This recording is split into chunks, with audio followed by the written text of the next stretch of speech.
Hey kids, this is Aaron from the podcast that wouldn't die, and Kevin and I use Zencastr. You think you're better than us, that you're using something else? You're wrong. Zencastr's the place to be. Who are you to deny it? It's now super easy to record a podcast with Zencastr. Log in using your browser and start recording a high-quality podcast right away. Record studio-quality sound and up to 4K video with your guests. Go to zencastr.com/pricing and use our code DIEHARD and you'll get 30% off your first month of any Zencastr paid plan. We want you to have the same experiences we do for all our podcasting and content needs. It's time for you to share your story. Only a fool will give up a chance for a 30% discount.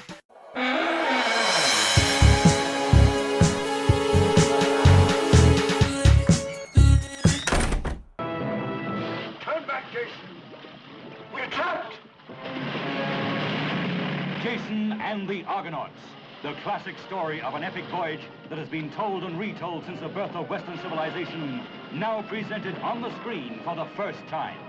Pull! Pull! Till your hearts crack and your backs break! Jason and his band of Argonauts, the mightiest warriors the world of adventure has ever known, in search of the fabulous magic golden fleece. Welcome to the latest episode of the podcast that wouldn't die. I'm your host, Kevin. With me, as always, is Aaron. Hello. This week, we're discussing the fantasy movie, Jason and the Argonauts. It's Greek mythology at its finest. Does it fit within what we normally do on the show? Who the hell knows? It has monsters, and they're scary. That means horror. That means horror. Each week on the podcast that wouldn't die, we discuss guilty pleasures and forgotten classics of the horror and genre, and horror and science fiction, and occasionally whatever the hell we feel like doing genres. So there you go. With the occasional comedic twist, we hope. Aaron, what's the latest? Oh my Lord. I had this crazy nightmare last night that I was moving to San Francisco. I was still working here, but I rented an apartment in San Francisco because my plan is, I'll just live there eventually. And okay, I was gonna be there for the weekends and then drive 4 hours on Monday morning to work during the week here, I guess. And I get there, and not only have I not rented an apartment, I have not even rented a room in an apartment. I am, for whatever freakish amount of money, I am sharing a room. And I go into my room, and who has the bed next to me but my assistant principal? And then I'm like, what the hell? She's telling me to pipe down. She's trying to sleep. And I'm walking around this apartment, and all of a sudden, out of all the various rooms are all various teachers that are at my school. Why are they in San Francisco killing my buzz? And of course, once you say that out loud, you realize these are all the people that are going to the conference in San Francisco that I'm going to this weekend. So clearly I have some trauma that they're going to kill my buzz while I'm off on a work vacation. Maybe it's a premonition, right? It's a premonition. Scoot over, Aaron. Are you an oracle? I mean, has the truth come out? Goodness gracious. I was like, this one was a little too obvious. I like my bad dreams to be a little bit more subtle. Honestly, I don't even remember my dreams. I have no recollection. Although my wife does. When I'm kicking and spazzing out, she has to throw a pillow over my face to get me to calm down. Yeah. No, this is my it's an early morning dream. So it's I've been waking up an hour before, and I can sense it. And I refuse to open my eyes, so I'll drift back asleep, and then this will be the dream where I'm in the middle of when the alarm goes off, and it's a bullet's got off next to your head. You're like, ah! You need some of that good Michael Jackson stuff, right? The propofol or whatever it was. Just put it right in your arm. That sounds dreamy. I remember once I had surgery and they were just injecting morphine into my belly. I was like, now that's the ticket. I get it now. I get it. What, you know what? I mean, I wasn't going to talk about this. I had a colonoscopy yesterday. That's the best. That's the best. It's the best. Oh, I was concerned it was good. I was concerned it was going to be kind of a prison thing, or that situation where Fletch is like, Moon River, you have to use the whole fist doc. Did you ever do time? That's what I thought. But no, you sleep right through, wake up, it's all done. It's a good time. Oh, dude. Yeah, as I say, the worst part is the prep. After that, it's like the most blissful sleep you ever had, and then whoever's in charge of your body takes you to get something good to eat because you haven't eaten in 24 hours. You're like, it's the best of both worlds. Well, it's like I carried away. They gave me a glass of apple juice. That was all they did. I said, get back to your cell. I made my son drive me to go get all-day breakfast, so I had chicken fried steak and eggs. You're not supposed to do that. You're supposed to take it easy on your tummy. Anyway, that was taking it easy. I took it easy for 24 hours with their jug of poison and the explosive diarrhea, where you're like, how am I going to be able to get from this toilet to their office in one piece? I'm frankly horrified that I brought this up. I apologize to America. It's your fault. Thank you, colonoscopy. Colon blowing you in the morning. I'm telling you, though, you wake up from that and you're like, can't you give me a little half or something? I still got some more sleep in me. How about one for the road? Basically, they're like waking you up. I'm like, leave me be. They're like, we need the bed. I'm like, 30 more minutes. No, 30 more minutes. Sweet Jesus. Let's move on, shall we? Why don't you give us your 30-second synopsis of Jason and the Argonauts. All right. Half-assed telling of Jason and the Argonauts. It doesn't even complete his whole journey, but cool monsters. The end. It does end rather abruptly, doesn't it? I was like, it's just like, how can we never hear about part 2? Right. Well, there's a whole... Look it. Okay. He's set on the goddamn journey, ostensibly to die, right? The evil king who he's trying to murder for massacring like his family and usurping his throne, sends him on a journey. I guess he never finds out that the evil king, the person who sent him on the journey, was actually the evil king that he was after. Yes, right? He does, because the king's son's with him when they're in like Mycenae or wherever the hell they're supposed to be with the guy Colchis. with yeah. We jumped right out. Okay. Anywho, the slave that sasses back, I'm like, I'm pretty sure they just throw you in the water. You start talking sassy with a captain. What was his goddamn? He jumps overboard. What was his plan? Right? I mean, he was going to steal the golden fleece, and then what? Paddle back to frickin' Thessaly? Anyway, we're jumping. Where he did what he was doing. But here's the thing. The gods have already foretold what was going to happen. So it seems to me that you're just delaying it. You're just delaying the time. It's a whole thing. Anyway, had you ever seen this before? No, I've always wanted to because I love Ray Harryhausen. Right. This is early Harryhausen. Growing up, for me, it was Clash of the Titans. It was early 80s. Oh, before that, you had the Sinbad movies. Yeah, the Sinbad, the one that I love, the Golden Voyage of Sinbad, was probably 5 years prior to that. But Harryhausen was doing shit. Give me the Seventh Voyage. I don't know where the other 6 movies went, but give me the Seventh Voyage. There's only 3 Sinbad movies. There's the one from like the late 50s, early 60s. Why do they call it the Seventh Voyage if there are only 3 voyages? Do you know why? Do you want me to shall I tell you why? Harryhausen had a strokey or something? There was this ancient book called 1001 Arabian Nights. Yes. And if you go back and read, I don't know, each night, Queen Scheherazade Nights like Arabian days, more often than not, are hotter than hot in a lot of good ways. How do you know At all this? Arabian Nights, I love Aladdin. It's one of my favorite Disney movies. The evil sultan is going to murder Queen Scheherazade, and Yes, she delays her death by each night telling him a different story. A with a thousand and cliffhanger. one, a Yeah, thousand and one different genie stories. So mixed in there, you had Ali Baba and the 40 Thieves, you had Aladdin and a magic lamp, and you also had multiple adventures of Sinbad, the sailor, doing sailing shit, essentially. So for some bizarro reason, in the late 50s, early 60s, they're like, let's do the seventh voyage. And that's what yeah. they did. The first six were kind of dull, but seven's where it heats up. And then the golden anniversary, is that the 20th voyage?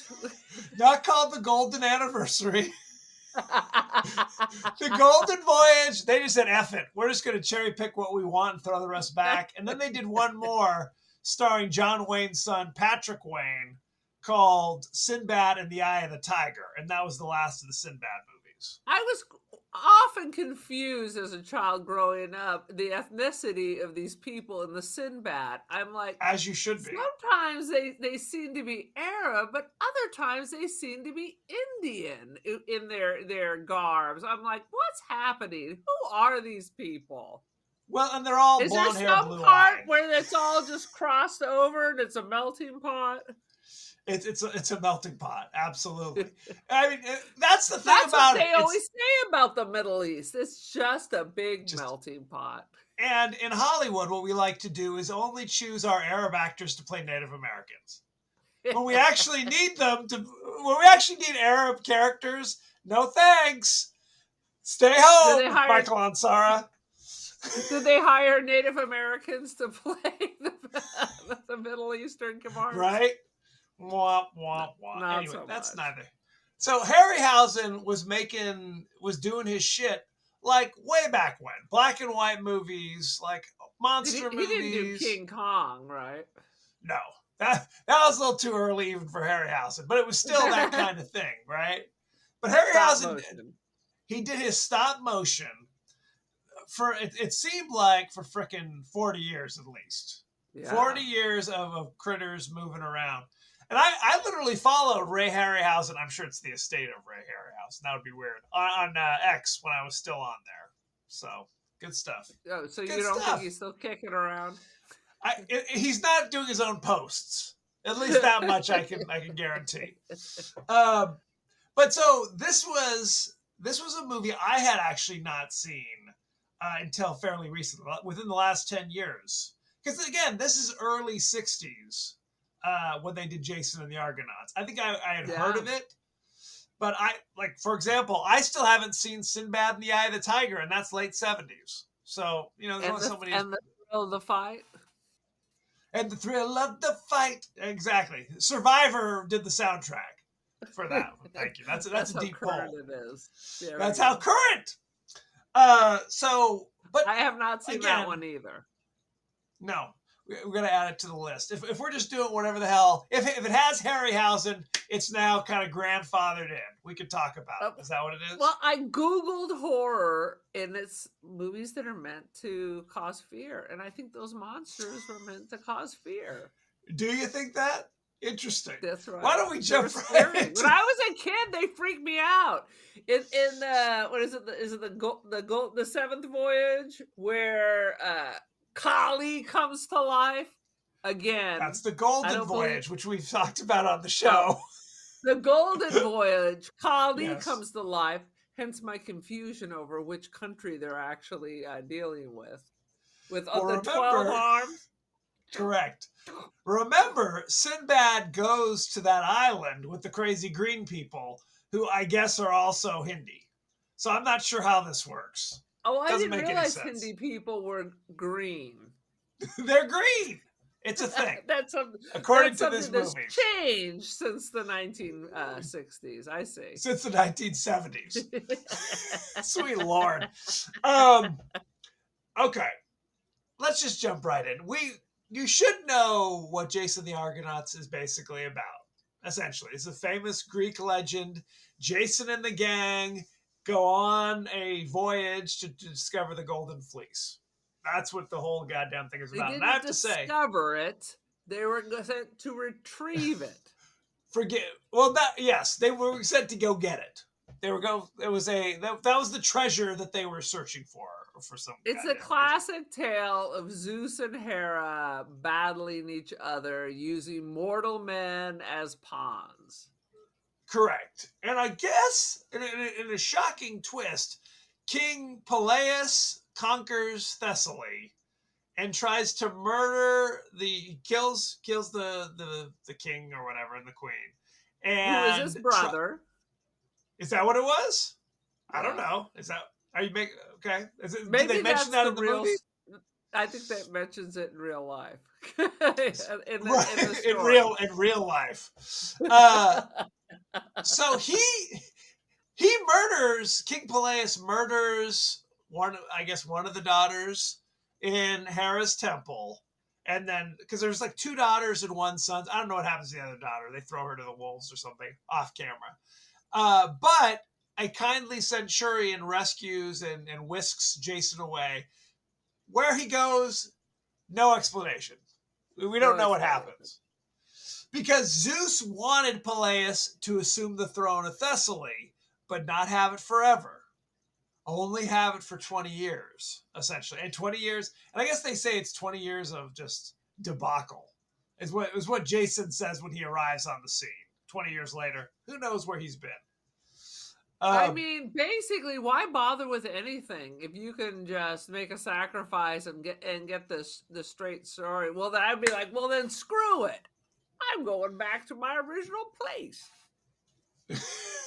Why do anything, right? Why do anything if you know that the gods are just going to be like, let's with him today?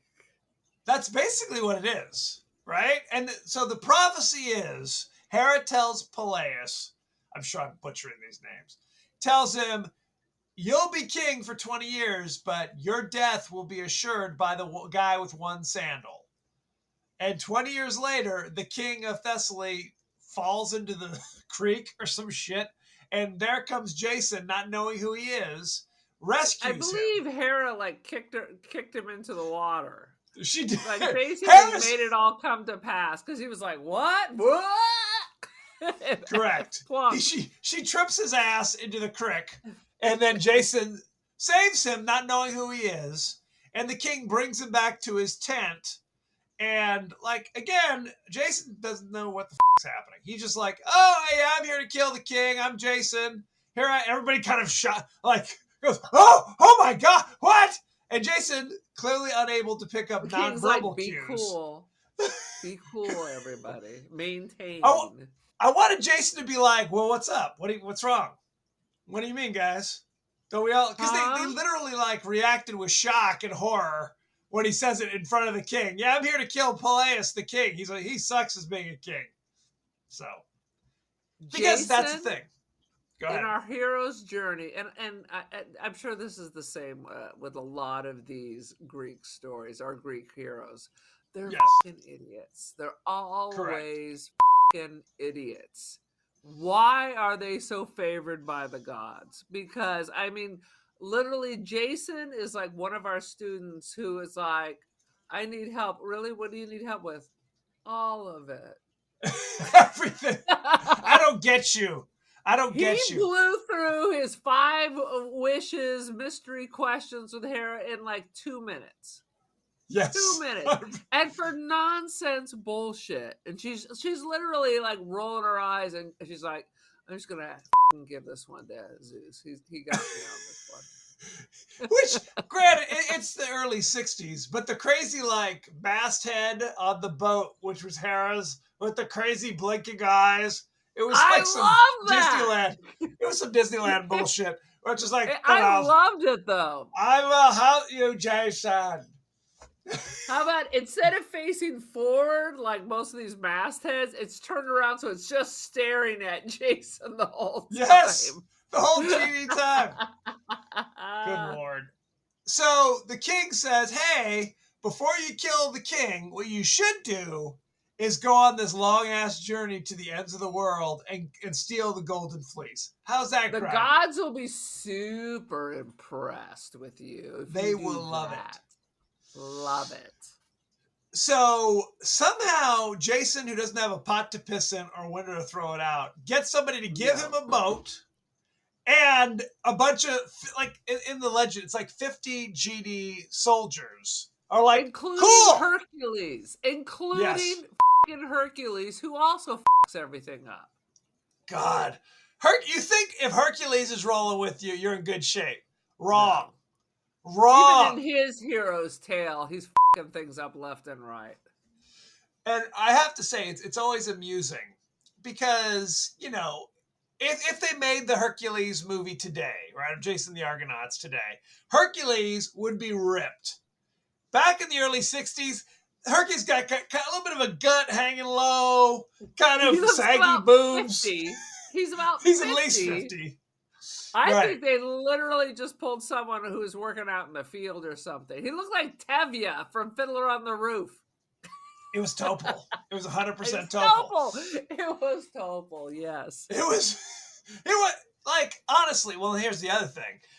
Half the time, the soldiers are dressed in full battle regalia, and the other times, just in their chonies, in their dirty, tiny whities, and nothing else. And nothing else. They were dressed like Jesus on the cross. Just like a bit of fabric tucked around him. And then 5 minutes later, they're like in brand new armor. Like, where did that come from? Were they shipwrecked with a trunk full of new uniforms also? Do you know why they were called the Argonauts, Aaron? Because the ship was called the Argo and they're sailors? Do you know why it was called the Argo? Because it means like to seek or something? What does it mean? Tell me. The reason it was called the Argo and they're called the Argonauts is because the ship was built by that old bald dude named Argus. And he's like, who comes along the journey, by the way? You think it's all a bunch of young strapping dudes like it's Plato's Retreat wearing their chonies. Guess again, there's going to be an old-ass bastard in the back doing nothing but just being old and fat in his underwear. I link that to every sports arena that has to carry the name of the people who currently threw a bunch of money at it. So the Cleveland Browns. They were doing that at the same time. When I first moved here, our whatever arena was called Centennial Gardens. Okay. After that, it quickly went from Rabobank Arena, Mechanics Bank Arena. I don't even know, like places I've never heard of in my life. I'm like, do we even have a bank here that is related to this name?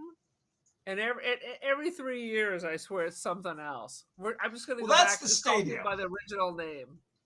Right. They sell the naming rights to their stadiums, but the Cleveland Browns were named after their coach, Paul Brown, and they've just kept it ever since, out of tradition. And so it's not AT&T Cleveland Browns? It should be. Why not? In the NBA, for a brief time, the Charlotte basketball team was owned by the guy who owns BET, Bob Johnson. And while he owned the team, it was called the Charlotte Bobcats. Oh. Bob Johnson, the Bobcats. But I when was he talking sold about the stadium, not the freaking teams. I'm talking about the teams. So there you go. Who gives a damn what the stadium's called? You want to get serious, look at what the goddamn teams are called. Anyway. The Utah Jazz, because they're so big in music. Well, if you want to get deep, how many lakes are in Los Angeles? Not many. That's true. Wah. There's like some ponds. There's a bay. They could be the Bayers. How many Lions are in Detroit? Eventually, you just be like, whatever. Moving on. Yeah. So, like, I have to say, like, I would often mix up Jason and the Argonauts with the Odyssey, because they're both about dudes going on adventures and wacky shit seems to occur. I think there's some crossover maybe at some point. There's not. I think you're lying because I looked at Wikipedia. Continue on with your rant. The Odyssey is named after Odysseus and his gang who were leaving the Trojan War and trying to sail back to, I don't know, Oh, is that Sparta a or wherever the fact? hell they were I was from. unfamiliar. It was a fact. It was a fact. Which you might notice, Jason the Argonauts, no mention of the Trojan War. And frankly, Hercules did not fight the Trojan War either. So it is what it is. Such is life. What else you got, Aaron? Any notes at all? I'm Googling. Keep talking. Because you don't believe me? Is that what you're going to spend 20 minutes trying to determine if No, Odysseus... because I looked up something. Okay. Keep I'll talking. wait, and so will America. No, I'm not talking to the back of your head.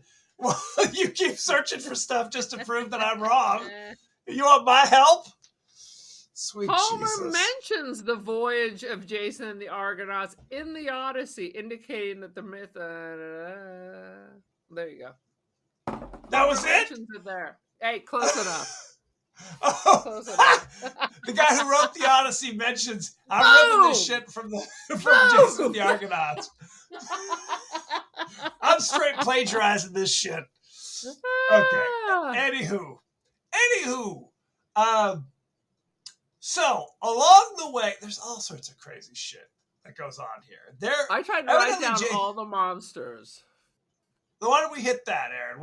Run us down. What are the monsters we see?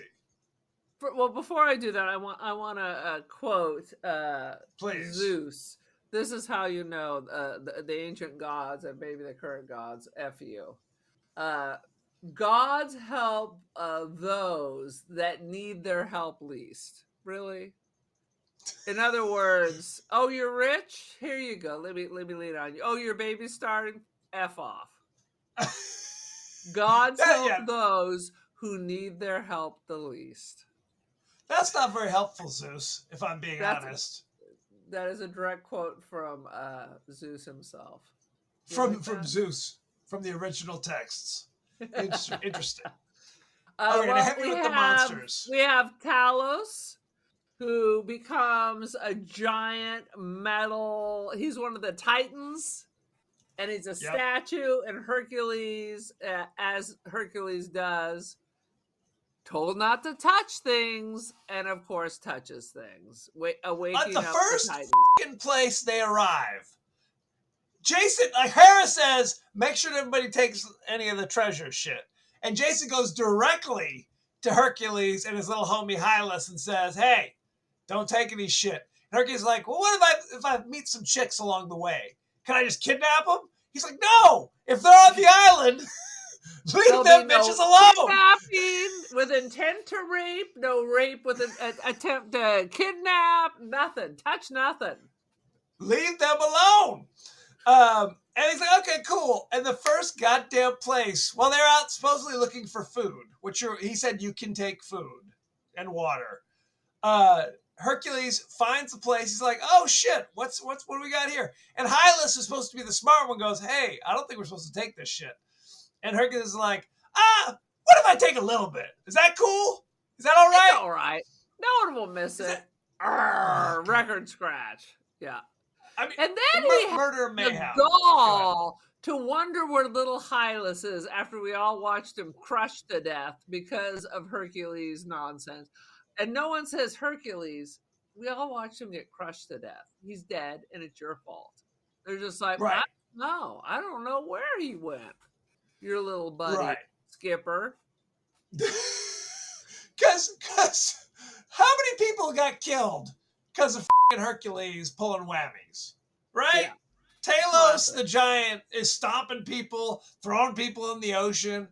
Hera manages to tell Jason how to defeat Talos, but not it's so goddamn ridiculous. They can't just be straight. They have to. There has to be like a weakness at ankle or a riddle. A dude with one shoe is going to kill you. What? It's some Greek shit is what it is. Yeah. So they defeat Talos using the wisdom from Hera. But then freaking Hylas, Hercules' little buddy, goes, oh, Hercules, know that shit you stole that you weren't supposed to? You left it behind. I'm going to go run back and get it. underneath the falling, 100-foot bronze statue and get Yeah, you get squished. what you get. How's that Hercules still gravity? has to go crazy and go back and butcher his wife, I think. These guys were amazing heroes. Correct. But it's also that thing where it's like Hercules is super strong and tough. We can't have you bring him along on the adventure. We got to lose him early. So it's almost like better if Hercules never came, right? Because he didn't do anything except cause ruckus. Except we need him to cause a ruckus and then dump Right. him because we're never going to get through anywhere. Right. So Hercules basically says, I don't know where Hylas is. He's my little homie. So I can't leave without him. And Jason's like, you saw him get crushed under the giant statue. What you talking about? Start digging over there, brother. Start digging over there. Start and digging. Then again, he has to go, I don't know what I should do, Hera. He's not going to be part of your future. You might as well set sail. Okay. Well, there's almost a mutiny because all the homies are like, why are you leaving Hercules? We can't leave Hercules. He's the best of us. Are you going to abandon Hercules? And a lot of this shit. Look at what the best of us did. Look at what the best of us did. Is he the best 100%. of us? We didn't mention this, but King Peleus' evil son is also on board, causing ruckus. Like, yeah. I kept thinking, like, he was going to be impressed with Jason's bravery and kind of come on board, be like, oh, shit, Jason, you're handling your biz. I'm impressed. I was against you, but now I'm with you. But that never happens. Why didn't he just kill Jason? Isn't that the point? He never even attempted it. And later, that's the thing. Peleus can't kill him because, I don't know, Hera or Zeus or some buddy says, if you kill him, you kill yourself. So that's why he sent him on this perilous journey, hoping that he will die. But he sends his son along. So can his son stab him? Because later he tries. So I don't know. These are important questions. So who's the next monster on the list? So the next monster on the list is, well, the harpies that are molesting the blind man, Phineas Fogg. Correct. I love the harpies too. Yeah, they're good. This is a case of Phineas was gifted with sight, meaning he can see shit, like the future premonitions or whatever, but he abused it. He didn't use it properly. So now he's blind, and each day some randos bring like a platter of food for him, but before he can eat it, he has like 2 bites of an apple. 2 mean harpies, which are like flying bat women or whatever the hell they are, come and mess with him, and then steal the food. I just kept thinking, you're only eating fruit, you're gonna have such terrible gas and diarrhea. Well, who are the randos that are delivering food each day? They're like, oh, here you go, we're out. Where the hell did they come from? Unclear. Well, you're not wrong about that. They have to go to old blind Pew because they keep knocking off all the soothsayer. They're burning their bridges left and right. Right. So they decided to put the harpies in a cage so the old man can dance around and wave his junk at them and torture them. Right. Because that's his punishment, is this shit. So, but that's the thing. They can't kill the harpies because that would really piss off the gods. So this is kind of their loophole. This is the loophole. If we just catch them and put them in a cage, then we won't really piss them off. Although it seems the gods are still rather irritated. You just never know what these, like, I mean, Hercules is a demigod, but you got all these demigods. I mean, for all you know, this is like a half child to Zeus or something. You can't be killing the freaks. You can't be killing the freaks. You can't do it. Don't mess with them freaks. So Phineas tells them, sail out there somewhere. When you get to the crushing rocks, turn right or some shit. Yeah. He's like, Which gods are protecting you? He's like, well, none now that we've helped you, you old bastard. And he's like, well, then you're probably screwed. Bon voyage. I used all my questions because I couldn't figure out anything on my own. Correct. But he does give him this little icon of a little dude that he wore on his neck and looked like the old Brady Bunch tiki that Greg Brady had. 100%. And so Jason was wearing that. And then off they sail for the crushing rocks, where they witness a ship coming through getting crushed by the crushing rocks. And he's like, sail forth! Which seems like a bad decision, if I'm being honest. If you know the gods have abandoned you, and you literally just watched another ship similar to yours get crushed by the rocks, to say, let's do this, seems insane. I think a mutiny at that point would have been in order, if I'm being honest. Where are all the sassy mouths then? No, not so much. But then he throws the idol in the water, and then Poseidon shows up with the help of Hera and holds back the crushing rocks from. I have to say, I thought that was Please. very cool looking. That was very cool looking. Wasn't bad. You see the fish tail kind of flap around as he's doing his thing, he's doing his Poseidon so he's shit. holding it with his back against the wall and his hand across the side. And you'll notice all these dudes look very much alike. It's like they gathered a village and put them all to work. Is that Hercules? Is that Poseidon? Is that another guy in a diaper? They all look very related. Get back into life with Depends. So on the other side of the crushing rocks, they seem to be multiple people in the water, but they only seem to rescue the hottie clinging to the thing like Kate Winslet. And she's from the island they're coming from. And didn't she say something like, oh yeah, we regularly send a boat over here to get crushed as a sacrifice. Right. That's how we roll in Colchis. So that seems like a bad deal. She would have been the sacrifice. Yes. Well, she should have been, right? She was crushed. Right. But why Jason isn't that not pissing pissing off the gods? He robbed the gods of a sacrifice. Correct. They don't seem real reasonable people. They do not. And this is when Acestes, who's the son of Peleus, is like, you know what? Once we get to Colchis, we should just steal that shit and run off. Which seemed like a good idea, if I'm being honest, right? Yeah. You're here to steal that shit. Steal the golden fleece. We don't need to introduce ourselves to the prince, have a party. We need to go right to where it is. Right? Because, I mean, honestly, if you go in there, they're not, and have a nice feast, they're not going to be like, oh, sure, help yourself. I'm glad you're here. We've been waiting for you to come steal our shit. Please, have at it. That's not going to happen. What took you so long? Right. I mean, it's their whole, we've had prosperity since we have it. It was a gift from the gods. Sure, just take it and let chaos reign here. My bad. Right. But that Jason gets into a sword fight with Acestes, and Acestes throws himself overboard. And you think, well, that's the end. Not the end. Even though they're like in the middle of the ocean. But we'll get to that. He must be on Poseidon's back, and they went for a little swim. He must be, what's her name? Diana Nyad? Maybe that's who he is, really. Let's be honest. So Jason goes alone and meets the king of Colchis.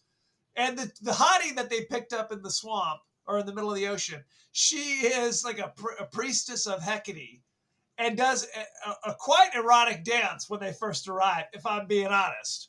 The full 7 veils? The full 7 veils! Absolutely. That reminds me of Sinbad and the Golden Voyage. But I only saw 3 of the veils! Anyway, that's not a good one. Don't forget to tie up your camel! If you have not listened to our episode of the Golden Voyage of Sinbad, you got to check that out. Our buddy Antonio was on it. It was a goddamn delight. Anywho, that being said, so Jason goes and feasts with the king of Colchis, and the king's like, oh yeah, bring all your guys down here. We'll have a big old feast. And then they're halfway in the middle of the meal, and that dude flips. He flips and is suddenly like, I know you're a thief and a pirate. Take them away. Mm-hmm. So now they're in jail. And the reason they know, why does the king know what they're up to, Aaron? Because little swimmy dude swam all the way and narked. He narked on them. He said, yes, they're here to steal that shit. Throw them in jail. By the way, I'm going to be going out the back door and still trying to steal the shit. That's so right. he is actually the thief. But again, he's thrown, because he can't sail the goddamn Argo by himself. There's paddles. You need like 50 dudes just to paddle that GD thing. What is his plan, Aaron? Do you notice that they have a sail on that fucking ship? How come they never use the sail? They never do. They never do. Everybody's It's always just their rowing. reputation. Row. Not Jason or old ass Argo. He ain't doing shit. I'll tell you what. No. So He's marching around. He's having wine with the ladies. He's doing his thing. Now the hot priestess who they meet in the ocean. Do you know what her name is, Aaron? Medea. Medea. And do you know what Medea is famous for? For killing her children. And do you know whose children they are? Are they Jason's? They are Jason's children. Do you know why? He abandoned her. It's like La Llorona. Correct. They were together for 10 years after the adventures of Jason and the Argonauts. And then one day he's like, you're getting a little rough around the edges, a little long in the tooth, hon. There was another girl that I kind of had my eye on. And frankly, I don't think our marriage is actually valid because you follow some crazy cultist shit. That marriage ain't real. That's not a real. These last 10 years, our children, that ain't real. I'm probably going to bounce. Is that cool? I'm just going to bounce. So then she murders her children in defiance. Just like the Spider Woman in frickin' Crawl. The exact same thing. Or like Ulysses, who's effing around while he's off the whole mother effing time, and now he's going to go crack heads in case, his wife has been unfaithful. That's true. That's how they do it. Ulysses is the Roman name for Odysseus, by the way. Did you know that? Yes. Boom! See, I'm a font of useless knowledge. Okay. So who's the next monster we meet, Aaron? The Hydra. Yes. Acestes goes to steal the golden fleece, but there's a big ass Hydra, it's basically in this movie a snake, a gigantic snake with like 9 heads and shit. 9 heads and like the tail is split. It was very. It's got like cool. a forked tail. A forked tail. Now I might have been on TikTok to part of it. Usually with the Hydra, if you cut off a head, 2 heads sprout out. Did that happen? Correct. Well, because that's the thing. The Hydra actually is not part of Jason and the Argonauts story. I think it's one of Hercules' 12 labors or some shit. And this is some old school Harryhausen shit. They can't be having new heads growing and shit. So it's a lot of actors just kind of pretending to stab like nonsense and nothing's happening. I think in the original legend with Hercules, he realized he was chopping, and more heads were growing. He learned to chop, and then you'd burn it so it couldn't grow.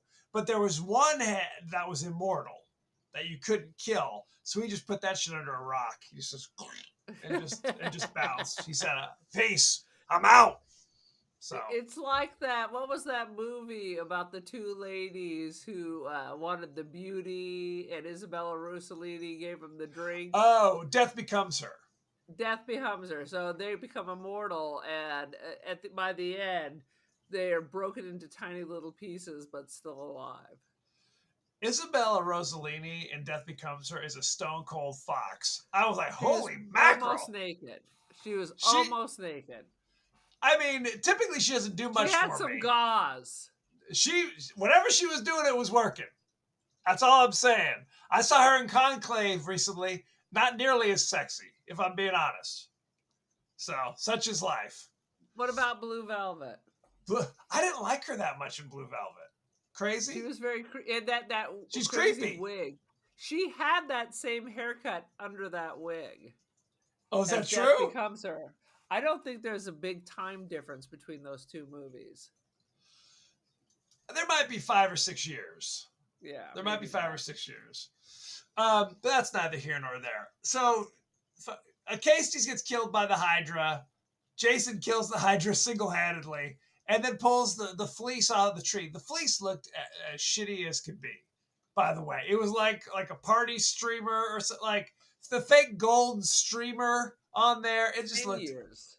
10-year difference. 10-year difference. But I've And she seen looked pictures better. of her with the short hair after that movie because she became involved with David Lynch. So there's all these pictures of them, and she looks a lot like Death Becomes Her. Oh, well, there you go. I'll shoot you a picture later. Please do. Please do. And, you know, Multiple she was pics. married to Martin Scorsese too. I don't know if I knew that. I don't know. This is all new. No one even knows who Isabella Rossellini is. Don't even say that. That's a lie. That's a lie. Look, here's the cold hard reality, Aaron, that we've had to embrace. Our references usually go right over people's heads if they're not of a certain She age. was the face of Lancome makeup until like 10 years ago. For reals, I couldn't tell you the face of any kind of makeup from any period of time. So who the hell knows? Anyway, that's neither here nor there. So he takes care of that, steals the janky ass fleece. And then, okay, so who are the next monsters we discover, Aaron? Then they take the teeth of the Hydra because King Mycenae, he's got the hairdo like the guy. It was the worst wig. But he's dressed ridiculous. Exactly like Sean Connery in the Little Time People Bandits. movie, Time Bandits. He's got that same little crazy wig. So the king gathers the teeth of the Hydra and starts tossing his seed to the wind, and each seed becomes like a little skeleton man ready for battle, which was cool. But it seemed was cool. So Jason Children had of the Hydra's teeth. Correct. It seemed like Jason told most of the homies to get on the ship, except like 2 of his buddies. Like the 3 of us will fight these 8 goddamn skeleton people, and it seems like no matter what they're like kicking them and doing shit to them. Nothing happened to those skeletons. They were still doing their thing. You'd stab them and they jump right back up. All the way over to Army of Darkness. They were. They're still ready for battle. The best is after Jason's 2 buddies get stabbed to death by the skeletons. Jason's like, you know what? F this. I'm out of here. And literally just jumps off the cliff, the high cliff, into the ocean below, which theoretically they could have done that at any time, right? You didn't have to wait till his 2 buddies got stabbed. And then you see, like, clearly they just took, like, a freaking medical store, like, skeleton, just pitched it off there as well. Pitching it off there. Flopping the limbs. It was great. Just pitched that shit right off there. And then they fished Jason out of the ocean. They got the fleece. He's on deck, and they're like, cool, guys, we win. And then the movie ends. So, to say there's some threads. It was like, and there were more tales of Jason, blah, blah, blah. After that, I'm like, oh, were there? Right. Because there's no scene where Jason comes back to Thessaly. There's no scene where he finally kills evil King Peleus. King Peleus is probably still doing his shit for another 20 years. Right? They just leave that whole thread. Medea hasn't even had the children that she's going to murder because of him. Right. Honestly, if Jason's like leaving old hottie Medea behind, he needs to have his eyes checked because she was a stone cold fox. I don't know what the hell. Because I mean, that's the thing. Usually, and you know this better than most, because you watch all those old movies from the 40s or 50s. Like they looked, people looked attractive back then, but it was kind of a different thing. They weren't like sexy.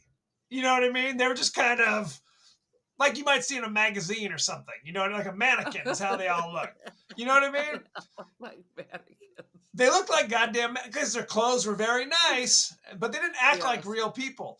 This woman was sassy. Let me just say it one more time. She was sassy. Well, they had a code. You couldn't be too slutty. Perhaps you watched the 20-hour fiasco Babylon.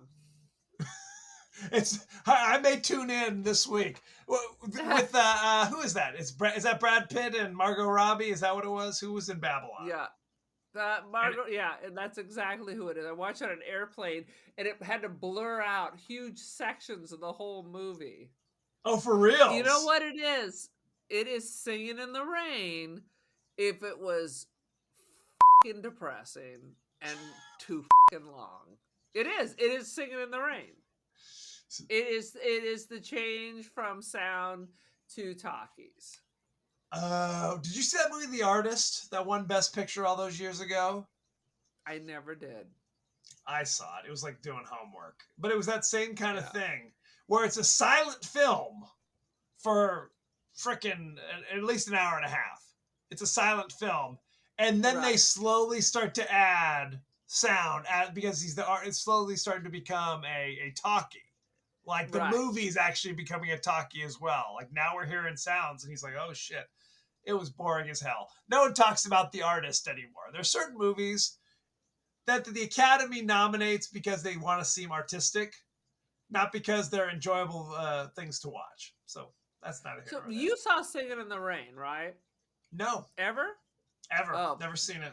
So there's like the mean lady who has like that crazy accent. And then it was impossible they try to get voice coaches to help her. Right. But meanwhile, Gene Kelly and Debbie Reynolds and Donald Debbie O'Connor. Reynolds are falling in love. So Margot Robbie is the chick with the crazy voice. That's her character. I'm like, this is motherfucking Singing in the Rain. Stewardess, can I have another gin and tonic? Because I'm going to have to do something to knock myself out. I still got 6 hours of this movie. No thanks. Anything else about Jason and the Argonauts, or shall we go behind the scenes? I was very confused about the Mycenaean king, which I'm going to keep calling him that because he looks like that wig looks like it's from that. Okay. But also, then all his troops look like they're from Mongolia. So where are they? They're at the other end of the world. Apparently. That's what they said. Whatever the hell that means. I got nothing else to say. We hit the highlights, and the highlights are the Ray Harryhausen monsters. That's all a treasure. That's why you tune in. You tune in for the Harryhausen monsters. No question. Yes. Because you're right. The performances are kind of crazy and ridiculous. The wigs are outrageous. Right? The story is kind of crap. So yeah, you're there for the monsters and the freaks. You couldn't add like another 10 minutes where it's like, hey, we've sailed back to Thessaly and I'm here to reclaim my throne. Add some goddamn thing. No, we're just like, no, we ran out of money. Story's over. Peace we're be good with you. And also with you. Let's go. What do they say? That happened in my class the other day. I was like, and peace be with you. And out of the corner, I hear someone go, and also with you. That's what people, there's a Catholic, because when you say, may the force be with you, and you respond with, and also with you. And also with you. You can't help it. It's just the words come out. Wah, wah. Okay, let's go behind the scenes. It took Ray Harryhausen 4 months to produce the skeleton scene, which runs at most 3 minutes. I tried to do that when I was in high school because I had 7th period drama, and I was combining it with my art class, and I had like a Super 8 camera, and I was trying to do this. And oh my God, it is slow work. 3 frames move. 3 frames move. Pretty much any animation is slow and laborious for just that reason. You know what I mean? It's the same thing. 3 frames, And if you're doing it by hand, imagine you're drawing that all by hand. It would take you till doomsday to do anything. Dude. Anywho. Ray Harryhausen regarded this as his best film. Boom. That's something. Interesting. I would say it's his best work, not his best film. I think there's a difference. I think that's fair. While filming footage of the Argo off the coast of Italy, a replica of the Golden Hind sailed into view because they were filming Sir Francis Drake that same year. And producer yelled at them, "Get that ship out of here. You're in the wrong century, damn it." I thought you said get that shit out of here. Get that shit out of here. I literally had to Google that because I'm the Golden Fleece. I'm like, if that's the Golden Fleece, what's the Golden Hind? Totally different. Unrelated. Until the next Sinbad movie. Talos was changed into a living bronze giant after the success of Sergio Leone's The Colossus of Rhodes. It would become one of Harryhausen's most famous creations. There you go. I gotta look into that. Yeah, it's all sorts of good stuff. The live action work had been done a year before in Italy, with the actors doing a kind of shadow boxing against imaginary opponents. Harryhausen. Yeah. What island did they scoop them all in? Because they were clearly all hired from. They looked like they were all related. It's entirely possible. That meant he had 35 different things to move for each frame because the skeletons each had 7 skeletons, each one having 5 appendages because their head, their arms, and their legs. So for each scene, you have to move 35 different things for each frame. Oh, sweet Jesus. What a nightmare. That's why I'm never doing this shit. I'm out. out. You're not going to do stop motion animation? I was thinking about it. No thanks. Let's see. Kolkis, the location of the Golden Fleece, is a real-life location on the east coast of the Black Sea in western Georgia. Oh. In Eastern Europe. Not Georgia down south where they filmed The Walking Dead. No. Originally, Harryhausen animated the skeletons with bits of rotting flesh hanging from their bodies, but the censors thought it was too gruesome. So the flesh was removed. So he had to go back and reshoot the whole thing again? He had to redo the whole... No. The liquid coming out of... What happened to the bits of flesh, doctor? They showed them... Here's the skeletons, and the censor said, you can't do that. So before animating, that would have been a nightmare. I would have jumped off a bridge, and they said, you need to reanimate all this shit. It's just easier to kill the censor. Wah, wah. It's just easier, 100%. The production ran out of food at one point during filming, was left with only Kellogg's cornflakes and spaghetti. That explains why the story just ends. This is filmed in Italy. There's no food? No food. What? They couldn't afford that shit. Let's see. The skeleton shields, if you're looking closely, are adorned with images of other Harryhausen creatures, including an octopus and the head of Ymir from 20 Million Miles to Earth from 1957. Oh. Boom. Let's talk about the cast and crew, shall we? Let's go. Jason and the Argonauts was directed by Don Chaffee, who is known for Jason and the Argonauts. He directed Pete's Dragon in 1977. Oh my God. Crazy. You did so well with Jason the Argonauts. We got this one for you. You like monsters. How about a dragon? Here's Pete's Dragon. I liked Pete's Dragon. Because it has what's her name? The singer. It does. Helen Reddy.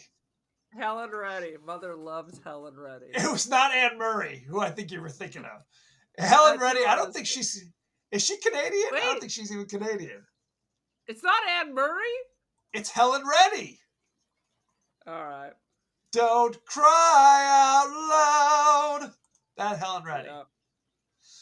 Yeah. She also sang, I am woman, hear me roar. Hear me roar. You know what we need to do? Yeah. Because she was also in Airport in 1975 playing Sister Ruth. How So we're going to have to... how about Robert Redford was also in it? In what? Pete's Dragon. No, he was not. I just I'm looking at it Googled right now. Oh, What? this is like a 2016 version? What? Oh, yeah. That doesn't count. That doesn't count. No. No, the Why original would that had... need to be remade? The original had Helen Reddy, Mickey Rooney, Shelley Winters, Red Buttons, Jim Backus. The list goes on and on. It's a list. It's all I stars. love Charlie Shelley Callis, Winters. Jeff Conaway. Oh my god. Anyway, this is not the Pete's Dragon podcast. He also directed 5 episodes of The Avengers, and he directed something called The Crooked Road in 1965. Let's look at Unfamiliar. I'm not familiar with it either. Todd Armstrong played Jason. You know him from such things as Jason and the Argonauts in 1963. He was in the TV miniseries Icebound in the Antarctic in 1983. Unfamiliar. He was in one episode of Iron Horse in 1966. Unfamiliar. And he was in Walk on the Wild Side in 1962. Take a walk on the wild side, sugar. And the So color not- girls sang. Do, do, do, do, do, do, do, do. So not an That- amazing career for poor old Todd Armstrong. Womp womp. Nancy Kovac played Medea. You know her from such things as Jason and the Argonauts in 1963. The Silencers, which is one of those Dean Martin spy movies from 1966. She was in Frankie and Johnny, also in 1966.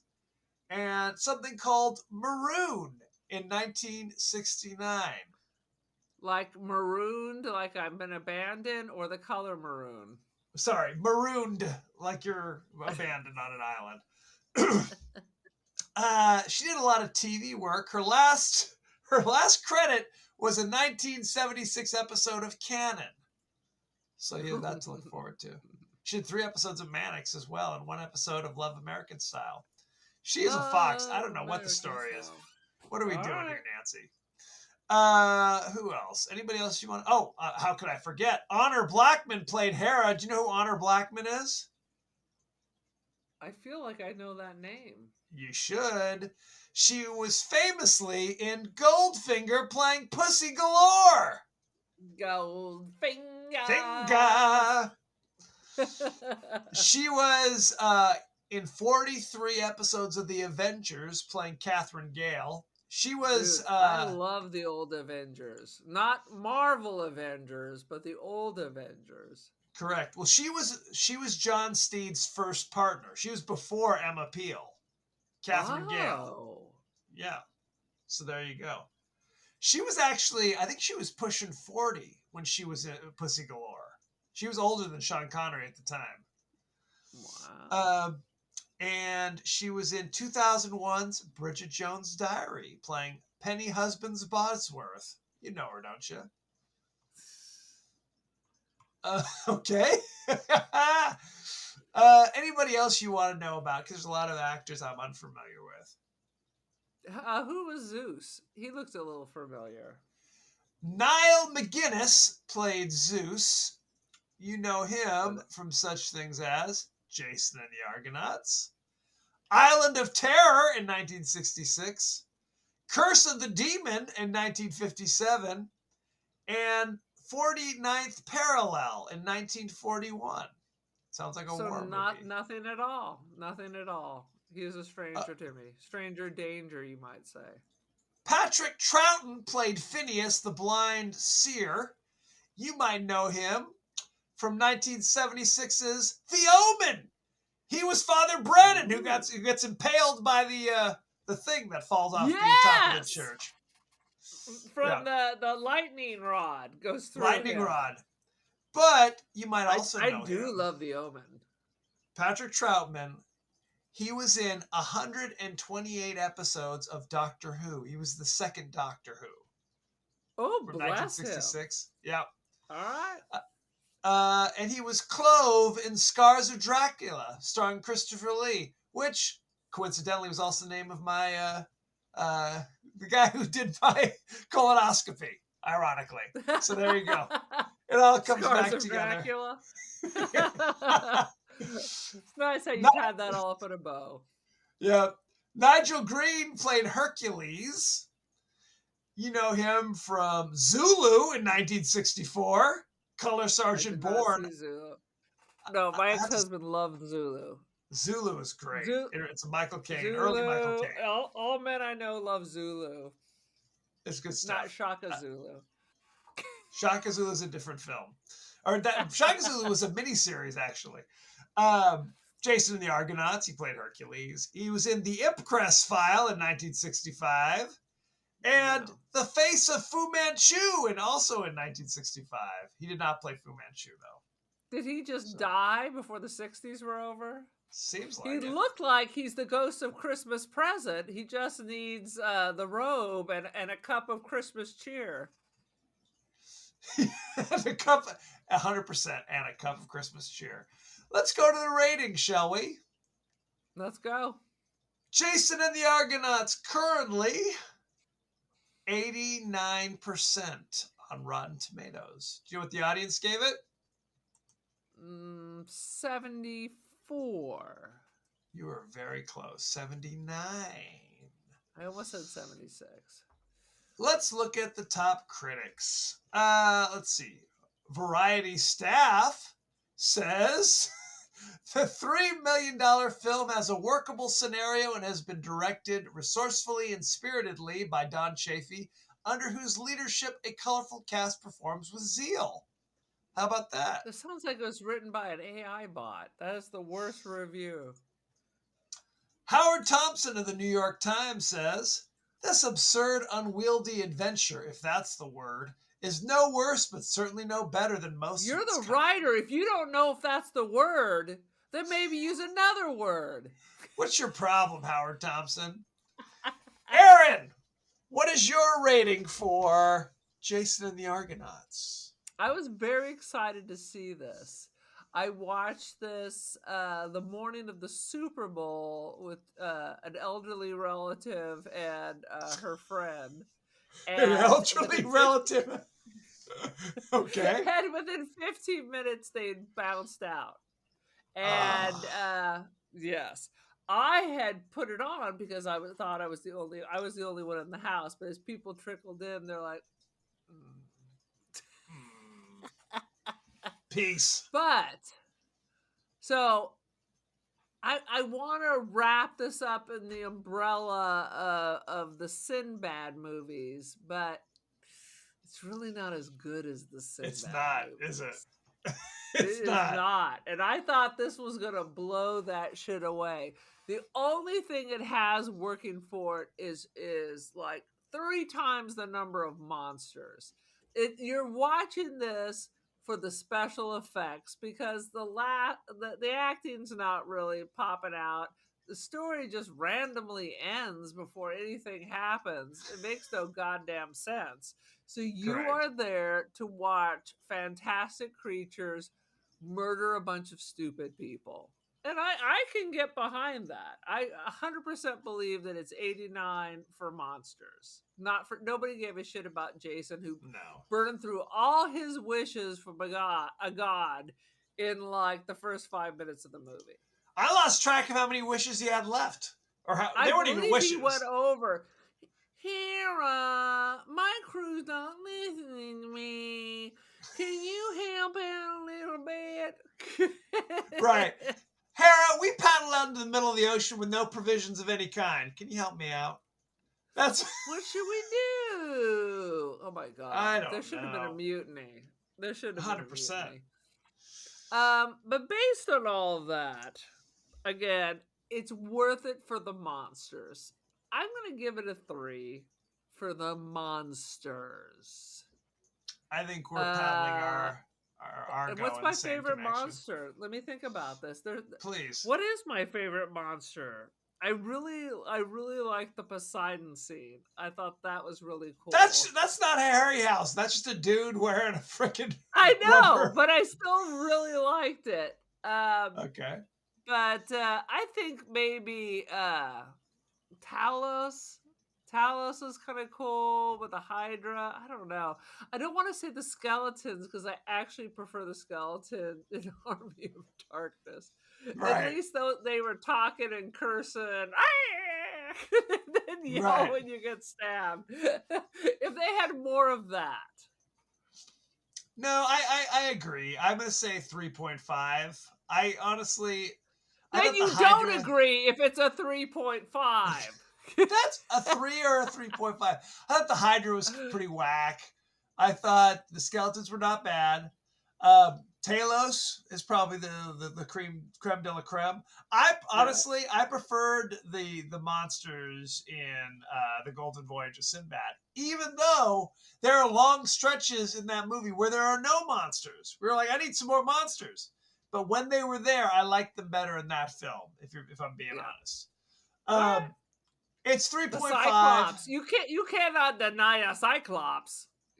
For sure. I was wondering, why is there not a Cyclops in this thing? I mean, there's Because one in Krull. That's Odysseus. We needed the Ray Harryhausen Odyssey. See, that's what I'm saying. I keep mixing them up. I don't know who saw the sirens. I don't know who saw Circe. It's all a big Again, mix that's up. Odysseus. Nobody gave See a what I shit mean? about Jason. Yeah. Guess not. God damn it. So, yeah, I would say if you're flipping channels and you come across it, pull up a chair. You may be pleasantly surprised, but I don't think you need to seek this out. So, unless you're doing a podcast where you're forced to watch it. So, there you have it. Sweet Jesus. Any last thoughts before we move on, Aaron? Pro Harryhausen, right up into Clash of the Titans. Old, not new. And I told you the time I bought Clash of the Titans and I was going to play it for my class. It was like the week Christmas break was coming up. So it was finals and we didn't have any finals. And the first 5 minutes is a woman with a bare breast breastfeeding little Perseus. That's correct. Like, oh, shit. So I had Where are your hang-ups, rip that Aaron? off. That's a beautiful thing of a mother nursing her child. What? I did. Anywho. I did show the original Romeo and Juliet, the one that the stars now are decrying, and there is a bare bun. We had read Romeo and Juliet, so they saw a bit of a Olivia Hussey breast, and nobody said a word. You saw half a cheek of Romeo, and all the guys were like, "Ah!" I'm like, no, you didn't say a word 2 seconds ago. That's standard. And when I was in high school, we saw the Olivia Hussey. Was it Zeffirelli? Is that who directed it? I don't remember. Fellini. Yeah, Franco Zeffirelli. Not Fellini. That would have been an entirely different movie. Anywho, so thank you very much. You can find us on some social media. We're on Blue Sky. We're on Threads. We're on Instagram. We are on TikTok a little bit. For the moment. We're on monster.com. We're on We are on LinkedIn actually for the professional shouties. On LinkedIn. We're there. We're on Truth Social. No, we are not. No, we are not. You can also email us at the podcast that wouldn't die at Gmail. We're on YouTube. So give us if you want to see our beautiful visages. Check us out on Vimeo? YouTube. We are not on Vimeo, I'm sad to say. Or SoundCloud, Aaron. What about Boomerang? Are we on that? Is that a real thing, or are you just making up shit now? Anywho, you can also listen to our podcasts on Apple Podcasts, Spotify, anywhere the finer podcasts are available. So don't forget to like, share, rate, and review. Won't you? Aaron! Won't you please? Aaron! What is your social media situation? Well, about the same as the last time you asked me. I am the mistress of the TikTok where freakishly some of our things, I mean, maybe my students have YouTube channels with 500,000 subscribers. We get excited when 3,000 people view one of our videos on TikTok. And that Correct. has happened recently with My Demon Lover and Shocking. Alice, Sweet Alice. Not contemporary things, not things that is currently on HBO Max. Who are all you people? And I'm pretty sure most of our followers are in the Philippines, but that must be very big there. I love the Philippines. Please enjoy. Right. Dude, without the Philippines, there'd be nobody on 90 Day Fiance. Oh, So sweet I'm Jesus. pro. Speaking of that, are you following the trials of the lady from Pakistan who was using a fake filter and was chatting with a 19-year-old man in Pakistan, and they got married online in some kind of Islamic wedding thing? And when she showed up, it turns out not only is she not white and blonde, she's like a middle-aged African American lady, and her 19-year-old husband disappeared, and she was wandering around Pakistan demanding like large amounts of money from the government, and claiming she was never leaving because now she is Pakistani. So eventually they shoved her on a plane to New York, back to New York. Like she was in like a wheelchair. They put her on her seat, but unfortunately the plane had a layover or a stop in Dubai, and she got off the plane. So then she was loose in Dubai doing the same thing, poor woman. And eventually the Dubai people then captured her and shoved her on a plane to New York. No, I've heard none of this. Dude, It sounds like a freak this is show. what TikTok is all about. You need to really expand your horizons. In fact, telling you that story, I don't even know what you asked me. Oh, my social media. Jesus I'm the Christ. mistress of TikTok. I am on the Instagram and Threads. I am the cult of Aaron Join the Cult. I also have work on First Dibs and Artsy. Check it out, won't Good you? stuff. As you know, we like to include people's thoughts and feelings from across the social media landscape. Aaron, what do our friends say? Our followers? Anything? I will tell you, first of all, people out there, none of you are talking to us on the Instagram or the Facebook. You only send messages on the TikTok. Yeah. And most of the time, I believe English is your second language, so it doesn't always make sense. But we've got a lot of feedback about My Demon Lover, which is insane because that movie is shit. But a lot of people are like, I like that movie. So that's it. I'm not calling out any names because nobody was that insightful. A lot of emojis, a lot of quick comments for My Demon Lover. People Who love knew? that shit. And I People sure as hell love didn't that. know it. Yeah. What's happening? That makes It's no a- goddamn sense. It's a nightmare. Anywho, that being said, next week we're going to be discussing the third in the trilogy, Maxine. Maxine? If you saw X, if you saw Pearl, this is where they wrap it all up, allegedly. No. This is where they crashed the car. The car was speeding. It was whipping around corners. You know, it was ready for a second trip. Third trip out, they hit a milk truck as soon as they left the parking garage. That was Boom. it. That was the ball game. Spoiler alert. So, Spoiler alert. how can you watch Maxine? Well, that's an I excellent think it's question. on. Maxine is on Max, as a matter of fact. I know. Ironically, it is on Max with a subscription. If you want to just rent it and you don't have Max, it is literally $5.99 on Apple Plus. This on is Prime. a conspiracy because now all of a sudden everything's $5.99. Watch The Apprentice, $5.99. Flix Fling, Plex, Fandango at Home, Prime Video, all $5.99. So my advice: get a Max subscription, and then it's free. Oh my god! So send this in is your. not a new movie for it to be that expensive. Or I maybe they agree. thought Valentine's Day everybody's going to want to watch it. They thought wrong. So, send in your favorite scenes, favorite quotes, comments, and questions, and we may talk about it on the show. So, thank you very much, and be well! Be well.